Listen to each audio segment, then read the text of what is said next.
ও আল্লাহ, জীবনে অনেক নামাজ ছেড়ে দিয়েছি, মা বাবারে কষ্ট দিয়েছি রে আল্লাহ। ও আল্লাহ, তোমার রসুলের সুন্নতের মালা গলায় লাগাইতে পারলাম না রে আল্লাহ।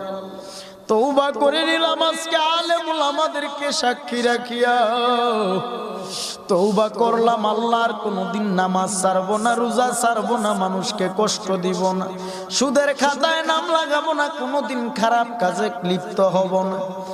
আমার আল্লাহর কাছে যদি একটা বার চোখে পানি ছেড়ে তওবা করতে পারো, আমার আল্লাহ এই মাহফিলের প্যান্ডেলের থেকে বের হওয়া মাত্র জিন্দেগির আমল নামার গুনাহগুলো ক্ষমা করতে পারে কি পারে না?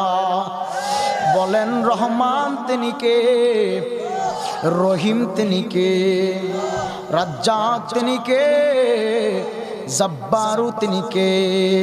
আমার